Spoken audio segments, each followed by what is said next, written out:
Բարև ձեզ հարգելի հայրենակիցներ, ես Մարատ Հակոբյանն եմ Կիևից։ Այսօր Ուկրաինա Ռուսաստանի լայնածավալ ներխուժման 1430-րդ օրն է, ինչպես եւ սպասվում էր, նախագահ Զելենսկին ոչ միայն պարզապես այցելեց Դավոս, այլև Թրամփի հետ պայմանավորվեց ուկրաինական ՀՕՊ-ի համար անհրաժեշտ նոր փաթեթի շուրջ, ինչպես եւ ենթադրում էի, Թրամփի հետ հանդիպման առիթը նրա կամ նրա թիմի, կարծում եմ, Ուիտկոֆի հերթական գաղափարն էր, սակայն Զելենսկին, ինչպես եւ ի սկզբանե ասել էր, ապարդյուն չգնաց Դավոս, բացի գործընկերների հետ օգտակար հանդիպումներից, նա վերադարձավ ՀՕՊ-ի վերաբերյալ նոր պայմանավորվածությամբ, դե իսկ ինչով ավարտվեցին Ուիտկոֆի եւ Կուշների այցը Մոսկվա, ես ձեզ ասացի երեք նախորոք, դեռ երբ նրանք Մոսկվա չէին այցելել, Պուտինան Ռուսաստանը չի պատրաստվում պատերազմը դադարեցնել, իսկ բանակցությունների իմիտացիան կշարունակվի Արաբական Միացյալ Էմիրություններում եռակողմ հանդիպմամբ, սա Realtor Ուիտկոֆի պատկերացրած աշխարհն է, այստեղ գործարքներով ոչ ոք չի առաջնորդվում ինչպես Թրամփը կամ իր թիմը, իդեպ կա վարկած, որ Թրամփը այսպես ոչ պրոֆեսիոնալ վարքով փորձում է Պուտինին պահել կանխատեսելի դաշտում, այսինքն իբր եթե Պուտինին թվում է, թե ինքն է օգտագործում Թրամփին, բայց Թրամփը բարեկամ ձևանալով, ինչպես ժողովուրդն է ասում, տանում է հարևանի հավերը։ Կտեսնենք, քաղաքականությունում կան նման հնարքներ բարեկամ ձևանալու, որպիսի դիմացինի վարքը վերահսկողության տակ պահվի, բայց թե սա այդ դեպքն է, թե ոչ, ես անձամբ դեռ չեմ կարող ասել։ Եթե ունեք մտահղացումներ այս առումով, կխնդրեի գրեք մեկնաբանություններում։ Իդեպ եւս մեկ անգամ նշեմ, որ ձեր մեկնաբանությունները պարզապես հրաշալի են աշխատում պուտինիստներին կոտրելու առումով։ Շնորհակալ եմ աջակցության համար, երբ պուտինիստները տեսնում են ձեր մեկնաբանությունները, հասկանում են, որ իրենց աշխարհը փլվել է։ Իդեպ նախորդային Թրամփի այսպես կոչված խաղաղության խորհրդի երկրների ցանկում լրագրողները սխալմամբ Բելարուսի փոխարեն նշել էին Բելգիան, փառք Աստծո, որ Բելգիան այդ ցանկում չկա, հուսանք չի էլ լինի, իսկ Բուլղարիան եւ Հունգարիան, որոնք Եվրոմիության անդամ են, ցավոք չսպասեցին Եվրոմիության ընդհանուր որոշմանը եւ միացան Թրամփյան այս նախաձեռնությանը։ Սա Եվրոմիության այն խոցելիությունն է, որը կա Պուտինի եւ Թրամփի առաջ, հուսանք այդ խոցելիությունը առաջիկայում կհաղթահարվի։ Զելենսկին իր ելույթում անդրադարձավ այս թեմային, հատկապես բաժին հասավ Օրբանին։ Զելենսկու ելույթը, որն արժանացավ դահլիճի բուռն ծափահարություններին, հավանաբար շատերը տեք տեսել, կարծում եմ շատերը զարմանքով լսեցին, որ Ուկրաինան պատրաստ է ռուսական նավեր խորտակել Գրենլանդիայի ափերի մոտ, իսկ նրանց համար, ովքեր դեռ չեն տեսել, մենք անպայման հասկանալի լեզվով այսօր կտեղադրենք մեր ամբիոն ալիքում, կամ արդեն ինչ մեր եթերը դուրս գա, արդեն տեղադրված կլինի, համ էլ առիթ կլինի, ովքեր դեռ բաժանորդագրված չեն մեր ամբիոն ալիքին, որ բաժանորդագրվեն։ Իդեպ Զելենսկին նաև Իրանի ժողովրդի պայքարի վրա ուշադրություն հրավիրեց, մատնանշելով օգնության կարիքը այն մարդկանց համար, ովքեր ցանկանում են ազատություն Իրանում։ Դե իսկ օրը օր չէր լինի, եթե թշնամու որևիցե օբյեկտ չխոցվեր, եւ այսօր ունենք նման լավ նորություն, բարի դրոնները գրոհել են Պենզայի նավթաբազան, հավանաբար ձեզանից շատերը արդեն մեր տելեգրամյան ալիքում տեսել են կադրերը, մինչ Պուտինը Թրամփի հետ խաղաղ բանակցությունների պատրանք է ստեղծում, պատերազմը ընթանում է ողջ թափով, Ուկրաինան հետ է մղում ռուսական հարձակումները եւ ոչնչացնում օկուպանտներին, նախորդային պուտինյան զորքերի կորուստները ավելացել են եւս ավելի քան 1000 զինվորով, իսկ գեներալ Սիրսկին պատմել է, թե ինչ է կատարվում Պոկրովսկում եւ Միրնոգրադում, այդ մասին եթերի եզրափակիչ մասում կպատմեմ։ Ցավոք տհաճնորություն ունենք անեքսիայի ենթարկված Ղրիմից, այնտեղ փլվում է հայկական ժառանգությունը, մասնավորապես Սուրբ հրեշտակած Միքայելի եւ Գաբրիելի տաճարը, տաճարի եւս մեկ անունն է Սուրբ Աստվածածին։ Ուկրաինական թերակղզու օկուպացիայից հետո տեղի ունեցող ողջ պատասխանատվությունը կրում են օկուպանտները, նրանց համար, ովքեր չգիտեն, ասեմ, ըստ պատմաբանների տվյալների, Թեոդոսիայում մինչ ռուսական կայսրության կողմից զավթվել է, միայն մի քաղաքում եղել է մինչև 20 հայկական եկեղեցի, մեր օրեր է հասել միայն 2-ը, գործում է ընդամենը 1-ը եւ ցավոք ոչ այն վիճակում են, ինչպես հարկն էր։ Ղրիմի հայերը ունեն ավելի քան 11 դարյա ծավալուն պատմություն եւ հենց այդ պատճառով ես շատ էի ուզում, որ Հայաստանը իրապես ներկայացված լինի Ղրիմի հարթակում, որը Ուկրաինան է կազմակերպել, Ուկրաինայի եւ քաղաքակիրթ աշխարհի կողքին հայկական ժառանգության պաշտպանության հարցերը բարձրացնելու համար, ինչը նաեւ Հայաստանի որպես երկրի սուբյեկտայնության նշան կլիներ։ թե չէ տեսնում ենք, որ Հայաստանի այսպես կոչված դաշնակիցը օկուպանտ Ռուսաստանը անհրաժեշտ քայլեր չի ձեռնարկում Ղրիմի հայերի բազմադարյա ժառանգության նկատմամբ, չնայած միամիտ կլիներ կարծել, որ օկուպանտները եկել են հոգ տանելու հայկական եկեղեցիների համար, հա։ Պարզապես պետք է կարողանանք պաշտպանել մեր շահերը, եթե դրանք ոտնահարվում են, ապա համապատասխան կերպ բարձրաձայնել այդ մասին եւ Ղրիմի հարթակը Ուկրաինայի կողմից կազմակերպված հենց դրա համար է։ Հայկական հուշարձանների հանդեպ վատ վերաբերմունքը կարծես արդեն նորմ է օկուպանտների համար։ Մեր լսարանը լավ գիտի, որ Մարիուպոլում մարտական գործողությունների ժամանակ հրաշքով փրկված հայկական խաչքարը օկուպացիայից հետո ջարդուփշուր արվեց։ Ձեր էկրաններին տեսնում եք, մեր տվյալներով պարզապես կուվալդայով, ծանր մուրճով կոտրել են խաչքարը։ Կրկնում եմ, հենց այն ժամանակ են կոտրել, երբ քաղաքը արդեն օկուպանտների հսկողության տակ էր եւ մարտական գործողությունները արդեն դադարել էին։ Պատկերացնում եք, այդ մարտական գործողությունների ժամանակ խաչքարը չի տուժվել, բայց արդեն իբր խաղաղ ժամանակում կոտրվել է։ Խաչքարը տեղադրել էր Ուկրաինայի հայերի միությունը, ոչ միայն Մարիուպոլում, գիտեք, որ Ուկրաինայի գրեթե բոլոր մարզերում նոր խաչքարներ են տեղադրվել հայ եւ ուկրաինացի ժողովուրդների 20-րդ դարում զոհերի հիշատակին, ինչը ենթադրում է եւ Հոլոդոմորի, եւ Ցեղասպանության, եւ Սպիտակի երկրաշարժի, եւ Չեռնոբիլի աղետի զոհերին հիշատակի հարգում։ Դա երևի թե ռուսներին դա խանգարում է։ Իսկ աշխարհում եւ մեր հայրենիքի Հայաստանի սահմանների մոտ բազմաթիվ հետաքրքիր իրադարձություններ են տեղի ունենում։ Իսրայելի զինված ուժերը ավարտել են նախապատրաստությունները Իրանին, Ամերիկայի հնարավոր հարվածին աջակցելու համար, իսկ բուն հարձակումը կարող է տեղի ունենալ ցանկացած պահի, այս մասին գրում է Time of Israel պարբերականը։ Միևնույն ժամանակ Թրամփը հայտարարել է, որ ամերիկյան ռազմական նավերը շարժվում են դեպի Իրան որպես նախազգուշական միջոց։ Թրամփը այս մասին հայտնել է բողոքի ալիքից հետո ստեղծված լարված հարաբերությունների ֆոնին, նշելով, որ ինքը ձգտում է խուսափել ուժի կիրառումից, բայց համենայն դեպս նավերը մոտեցնում է Իրանի ափերին։ Լրատվամիջոցները հայտնում են, որ ռուսները դուրս են բերում ռազմական տեխնիկան սիրիական Ղամիշլիից, համապատասխան կադրերը առաջինը հայտնվել էին քրդական մամուլում։ Իդեպ նաև Վաշինգտոնն է դիտարկում Սիրիայից իր զորքերի ամբողջական դուրսբերման հնարավորությունը։ Ամերիկայի կողմից աջակցվող քրդական սիրիական դեմոկրատական ուժերը փաստացի ջախջախվեցին եւ ամերիկյան կողմը արդեն մտածում է, որ իմաստազրկվել է այդ ռեգիոնում զորք պահելը։ Այս մասին հայտնում է Wall Street Journal-ը, հղում անելով ամերիկյան պաշտոնյաներին։ Այսօր մեծ ցավով իմացա այն մասին, որ Հայաստանում Եվրամիության քաղաքացիական դիտորդական առաքելության ղեկավար Մարկոս Ռիտերը հայտարարել է, որ Հայաստանի եւ Ադրբեջանի միջև խաղաղության պայմանագրի ուժի մեջ մտնելուց հետո դիտորդական առաքելության անհրաժեշտություն այլևս չի լինի։ Ես տեսա, թե ինչպիսի ուրախությամբ այս լուրը տարածեցին ադրբեջանական լրատվամիջոցները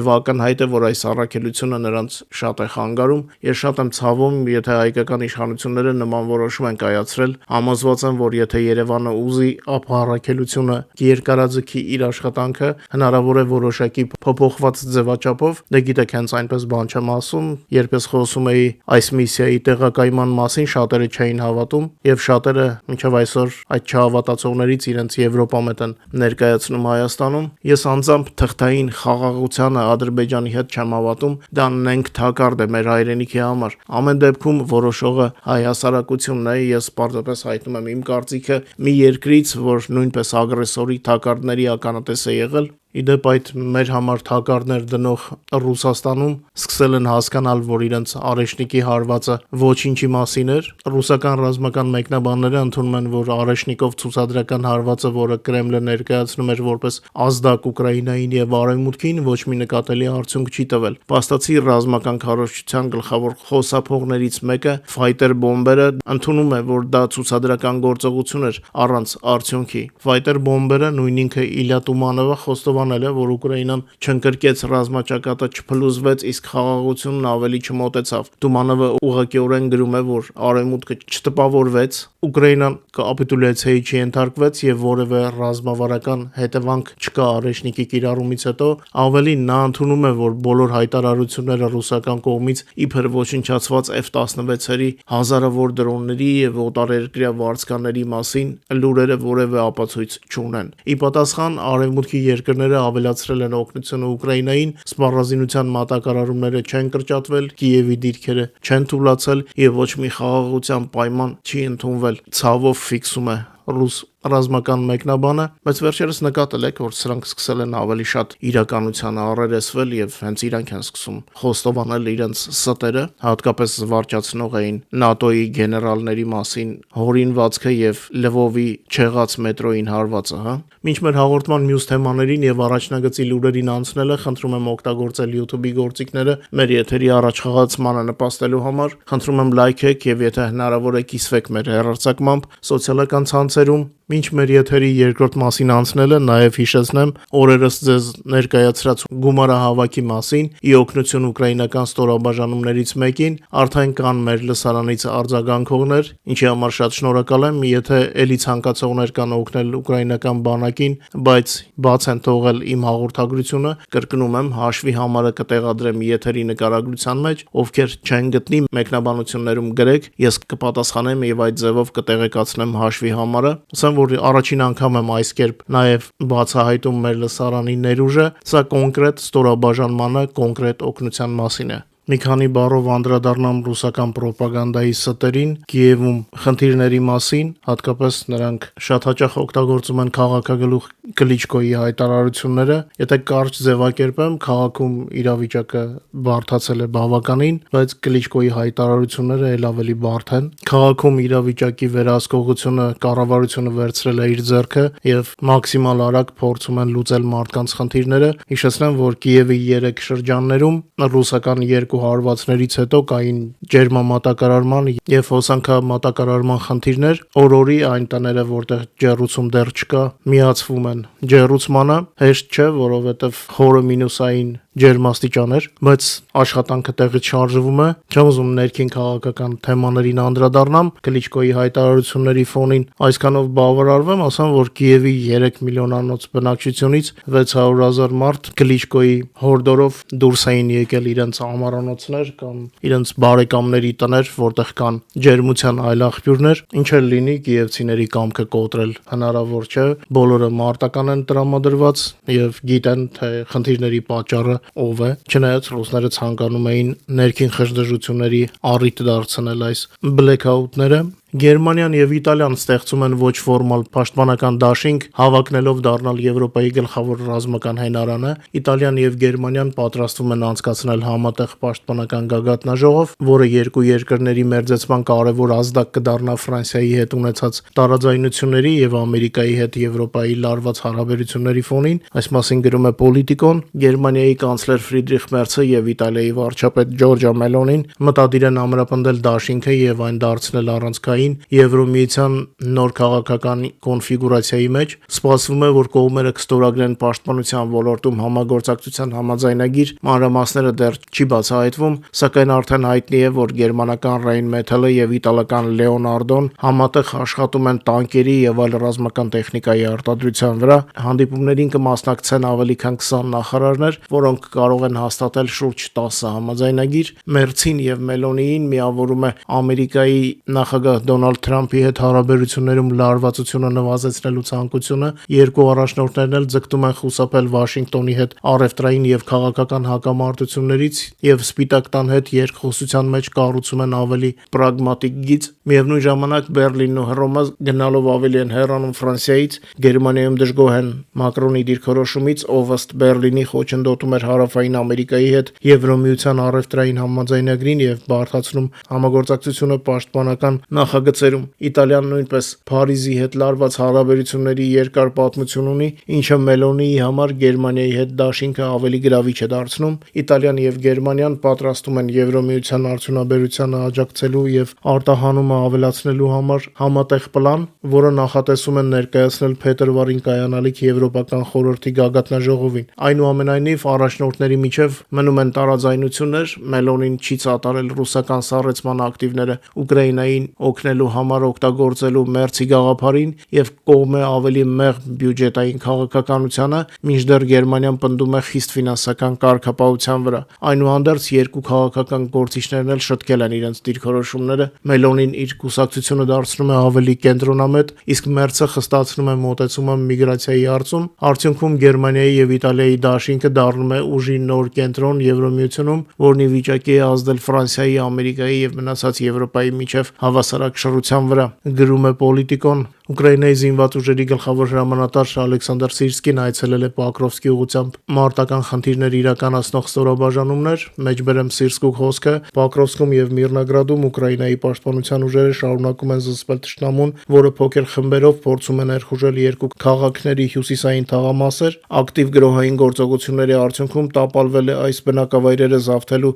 թշնամու հերթական փորձերը, օկուպանտների ներգրավված օպերատիվ ռեզերվը զգալի կորուստներ է կրել, պատմել է Սիրսկին, գեներալի խոսքով իրավիճակը մնում է բարդ, Ուկրաինայի մարտիկները արդյունավետորեն ոչնչացնում են ռուս զավթիչներին, ցուցադրելով համակարգված թիմային աշխատանք եւ պրոֆեսիոնալիզմի բարձր մակարդակ, ծայրահեղ բարդ պայմաններում մարտական խնդիրներ կատարելիս։ Սիրսկին պարգևատրել է լավագույն զինծառայողներին Պոկրովսկի մոտ ռուսական ծրագրերը տապալելու համար, որտեղ թշնամին համակարգված կերպով կրում է զգալի կորուստներ եւ հանձնել է Ուկրաինայի զինված ուժերի գլխավոր հրամանատարի պարտվավոր կրծքանշաններ, պողպատե խաչ, արծաթե խաչ եւ ռազմական պատվի խաչ։ Ռազմաճակատում անցած օրվա ընթացքում տեղի է ունեցել 222 մարտական բախում, զավթիչները նորից ամենամեծ ակտիվությունը ցուցաբերել են Պոկրովսկի ուղղությամբ 92 գրոհի փորձով, Գուլյայպոլեի ուղղությամբ 37 գրոհի փորձով, Հյուսիս-Սլաբաժանյան ուղղությունում, որը ներառում է Ուկրաինայի Սումիի մարզը եւ ռուսական Կուրսկի եւ Բելգրադի մարզերը,